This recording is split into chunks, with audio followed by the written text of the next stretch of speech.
कफन मिलाते हैं आके, देखे तो तेरे बेटे ने कैसा कफन दिया, तेरे लाल ने कैसा दिया। तू तो करोड़ों छोड़ के आया था ना, तुझे क्या किया गया। फिर बाप खून के आंसू कब्र में रोता है, काश मैंने बेटे पे भरोसा न किया होता। बड़ी बेवफा दुनिया, गलत नहीं कह रहा हूं, ये सच्ची बात है। जिस बिस्तर पे बाप मर जाता है ना, बेटा उस बिस्तर पे लेटना पसंद नहीं करता। जिस चादर को ओढ़ के बाप का दम निकला हो, वो चादर उठा के गरीब को दे दी जाती है। जो कपड़े बाप ने पहन रखे थे, अगर वो काटे ना जाए, ऐसे ही निकल जाए, तो सगा बेटा बाप के कपड़े पहनने तैयार नहीं। कारी साहब, ये कड़वी बात है, ये दुनिया बड़ी बेवफा है। सगे बाप पे बेटा पानी डालने तक नहीं आता, चारपाई से तख्ते पे रखने की बारी आती है, कहता नहीं मेरे हाथ कांप रहे हैं, मैं नहीं छू सकता हूं, मुझे बता तो सही बदला क्या है। ये जबान वही है जिसे तू चूसा करता था, हाथ वही है जिनकी पकड़ के तू चला करता था, ये वही तो सीना है तू जिस पे चढ़ के लेटा करता था। क्या कंधे बदल गए हैं? नहीं, ये वही कंधे हैं जिन पे 5 बार नहीं 50 बार बैठ के तू घर से दुकान तक गया था। ये वही बाप के कांधे हैं जिन पे तूने सवारी की है, ये वही सीना है जिस पे चढ़ के तू खेला करता था, कभी होठ चूमता था, कभी रुखसार चूमता था। ये तो वही जबान तो है जिसके लुआब को लगा लगा के बाप ने तेरे मुंह में लुकमे दिए थे। आज क्या बदल गया है? बस इतना ही तो बदला है कि आज इसके बदन से रूह निकल गई है, लेकिन फिर भी ये तेरा बाप है। लेकिन दुनिया वफादारी नहीं निभाती है। जब नहलाने की बारी आए, बेटे करीब नहीं आते हैं। कफन की बारी आए, बेटे करीब नहीं आते हैं। हाँ, एक रस्म अदा करते हैं। जब घर से निकालने की बारी आती है, सबसे पहले घर से निकालने के लिए बेटे कंधा देते हैं। मैं पूछना चाहता हूं, बताओ तो सही, इस बाप से रिश्ता क्या था, ताल्लुक क्या था? और यार, ये तो वो था जो तेरे लिए ओवर टाइम ड्यूटी करता रहा, ये तो वो था जो तेरे लिए लोगों से गालियां सुनता रहा, ये तो वो जा रहा है जनाजे में जिसने धक्के खा के तुझे इज्जतें दी थी, ये तो वो जा रहा है जो धूप में चला है लेकिन तेरे लिए साहिबान का इंतजाम किया है। दुनिया कह देती है ये जिंदा था तो मेरा था, अब मर गया है, दुनिया मुर्दा कह के आवाज देती है। तो तुम्हें क्या लगता है जिसने आंख बंद करते ही तुझसे आंखें फेर ली हो, कब्र में जाके तुझे याद रखेगी? इनके लिए अरबों खरबों छोड़ के चले जाओ, कोई तुम्हारी कब्र पे सोने के चिराग नहीं लेके आएगा। इसलिए मैं कहना चाहता हूं, अपने जीते जी कब्र का इंतजाम कर लो और ऐसी जगह पैसा लगा दो कि जहां कोई हाथ उठाए ना उठाए। खुदा की कसम, जब तक तुम कब्र में लेटे रहो, खुदा की रहमतों की खिड़कियां तुम्हारे पास खोली रहे। ये लाजिम है।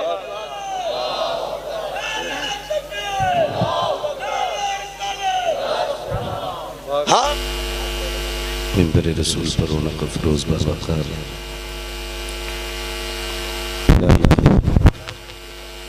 लाइक़े सदी ज़िक्र उलमाए अहले सुन्नत, सदर जलसा, नक़ीब जलसा, शायर अहले सुन्नत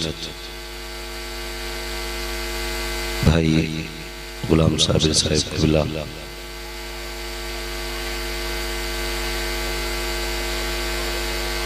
और आवाज के जरिए पूरी दुनिया के अंदर हुजूर की नातों को हर दिल में उतारने वाली शख्सियत भाई गुलाम नूरे मुजस्सम साहिब क़िबला दामज़िल्लहुल अली, और हमारे मेज़बान गिरामी हाफिज़ व क़ारी आफ्ताब आलम साहिब क़िबला, और बानी जलसा नाज़िम इदारा हज़रत अल्लामा मौलाना अशफाक़ साहिब क़िबला दामज़िल्लहुल अली, जुमला अरबाब मिंबर और महफ़िल पाक में तशरीफ़ फरमा मोहतरम बुज़ुर्गों, नौजवान साथियों, अज़ीज़ बच्चों, अस्सलामु अलैकुम व रहमतुल्लाहि व बरकातुहू।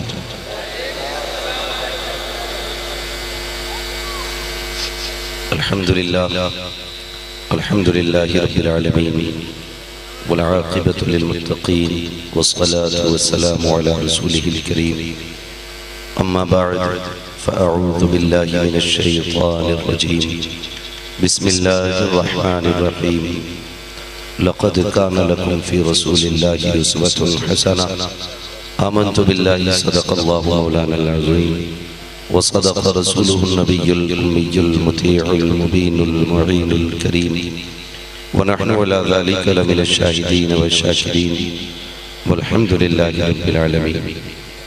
या खुदा बहरे जनाबे मुस्तफ़ा इमदाद कुन, या रसूलल्लाह अज़ बहरे खुदा इमदाद कुन, या शहीद करबला, या दाफ़िए करबो बला, गुल रुखा शहज़ादे गुलगों क़बा इमदाद कुन। गौसे आज़म बमने बेसरो सामा मददे, क़िबले दी मददे, काबे ईमा मददे, बगिरदा बे बला उस्ताद कश्ती मदद कुन, मदद कुन, मदद कुन। या मुईनुद्दीन चिश्ती क़ादिरी यमनारे, या गौसे आज़म मीज़नम, दमज़ शेख अहमद रज़ा खां क़ुत्ब आलम मीज़नम। बलगल उला बिकमालिही, कशफ़त दुजा बिजमालिही, हसनत जमीअ ख़िसालिही, सल्लु अलैहि व आलिही। करूँ तेरे नाम पे जाँ फ़िदा, न बस एक जाँ दो जहाँ फ़िदा, दो जहाँ से भी नहीं जी भरा, करूँ क्या करोड़ों जहाँ नहीं। जिसको अपने नबी से जितनी मोहब्बत का एहसास हो, कोशिश करें उतनी ही आवाज़ के साथ रसूल और आले रसूल की बारगाह में दुरूद व सलाम की डालियाँ निछावर कर लें। पढ़ें बावाज़े बुलंद, अल्लाहुम्मा सल्ली अला सय्यदिना व शफ़ीइना व नबीना व मौलाना मुहम्मदिन मअदिनिल जूदी वल करम व आलिहि व अस्हाबिहि व बारिक व सल्लिम सलातन व सलामन अलैका या रसूलल्लाह सल्लल्लाहु तआला अलैहि वसल्लम। ऑपरेटर साहब इसका बेस बिल्कुल बंद कर दें और ट्रेवल खोलें, आवाज़ बढ़ाएं। ऐसी आवाज़ कर दें कि बात समझ में आने लग जाए। मैं सबसे पहले तमाम अहले बस्ती को इस बात पर मुबारकबाद पेश करूंगा कि आप ही के दरवाजे पर, यूं कहिए कि आपके आंगन में हाफिज़ क़ारी मौलाना अशफाक़ साहब क़िबला ने एक इल्म और अदब का बाग लगाया है। आप मुबारकबाद के मुस्तहिक़ हैं कि अल्लाह ने इस इदारे के ज़रिए आपकी बस्ती, आपके मोहल्ले को इज्जतें और बरकतें अता फरमा दी हैं। मेरे ख्याल से तो शायद कभी यहाँ ऐसी महफिल न सजती। आज जो ये महफिल सजी है, ये इस इदारे की बरकत का सदका है और फारिगीन के कदमों की बरकत है और बानिए इदारा की मेहनतों का नतीजा है कि अल्लाह ने आज इस ज़मीन को जन्नत की क्यारियों में से एक क्यारी बना डाला है। आज चूँकि इस इदारे ने आपको 8 हाफिज़ कुरान दिए हैं, यही है ना, 8 हाफिज़ कुरान अता किए हैं और उसी नेमत की शुक्रिया के लिए हम और आप यहाँ पर जमा हुए हैं। परवरदिगार आलम हम सबको कुरान और साहिब कुरान के फ़यूज़ व बरक़ात से मालामाल फरमाए। मिंबर रसूल पर उलमाए अहले सुन्नत का नूरानी काफ़िला जलवागर है। अभी आपने शायर हर दिल अजीज़ भाई गुलाम नूर मुजस्सम साहिब क़िबला से नातो मनक़बत के मुबारक अशार मुलाहिज़ा फरमाए। मेरे बाद इंशाअल्लाह हिंदुस्तान का अनोखा लहजा भाई गुलाम साहब इलाहाबादी की शक्ल में मौजूद है। मुझे इसलिए भी पहले पेश कर दिया गया कि कहीं ऐसा ना हो कि बारिश शुरू हो जाए, लेकिन मैं ये समझता हूँ कि मुझे अपने रब की रहमत पर इतना भरोसा है कि बारिश नहीं, अगर सैलाब भी आए और महफिल उनकी सजी हो तो फिर सैलाब आके जा सकते हैं, दीवाने अपनी जगह से कुर्सी छोड़ के नहीं जा सकते हैं। और जाने भी नहीं चाहिए। मुबारक भाई, जाने भी नहीं चाहिए, क्योंकि जब अजमेर वाले बाबा के बैठाए ऊंट नहीं उठे थे तो मदीने वाले के बैठाए हुए गुलाम कैसे उठ के जा सकते हैं। अल्लाह सारे लोगों को सलामत रखे और अल्लाह सबको कुरान और साहिब कुरान की बरकतें अता फरमाए। ये उलमाए अहले सुन्नत की नूरानी जमात, कोई इनमें इमाम होगा, कोई मुदर्रिस होगा, कोई मुअज्जिन होगा, ये सब कुरान की खिदमत में और हुजूर की उम्मत की तरबियत में लगने वाली जमात है। यहाँ एक बात मैं आपसे कहूँ, अल्लाह करे ये जलसा जल्दी मुकम्मल हो और हमारे इमामों की नींद भी पूरी हो जाए, वरना हमारी कौम इतनी खतरनाक कौम है, अगर जलसे में ना आए तो कमेटी इमाम की छुट्टी करा देती है, और जलसे में आके सलाम तक बैठे तो और फजर में देर से आंख खुले तो मस्जिद के खजानची मस्जिद से निकाल देते, फंस जाते हैं बेचारे, इधर नहीं आते तो फिर कमेटी निकाल देती है, उधर देर से उठते हैं तो मस्जिद की कमेटी निकाल देती है। आपसे इतनी गुजारिश है, अगर अल्लाह ने आपको मस्जिद की गोलक और झाड़ू की मिल्कियत अता की है तो उस मिल्कियत का दुरुस्त इस्तेमाल करने की आदत डालें। ये ख्याल रखें, अगर इमाम परदेसी, आप देश के रहने वाले हैं, जाहिर है आप पकड़ के बोलेंगे, डांट के बोलेंगे, परदेसी तो कुछ नहीं कह पाएगा ना, वो तो चुप होके चला जाएगा। फिर इमाम को निकाल के ये फख्र न करना, देखा अकेले ने निकाल के खड़ा कर दिया, कोई सामने नहीं आया। लिमिट में रहना और औकात में रहना, इमाम की हिमायत में कोई बोला ना बोला, जब कयामत के दिन लाइनें लगाई जाएंगी, इन्हीं कमजोरों की हिमायत के लिए मदीने वाले सरकार आगे आएंगे। ये ख्याल रखिएगा। और मैं एक मशवरा दे के जा रहा हूं, अगर नस्लें बचाना चाहते हो तो उलमा का एहतराम करना सीखो, अगर खानदान बचाना चाहते हो तो उलमा का एहतराम करना सीखो, क्योंकि फरमाया जब तक जमीन पर उलमा के कदम मौजूद हैं उस वक्त तक ये जमीन मौजूद है। इसलिए गुजारिश है कि अपने इमाम, अपने उलमा, अपने मुअज्जिन, अपने इदारे के पढ़ने और पढ़ाने वाले, इन सभी के साथ इज्जत से पेश आना चाहिए।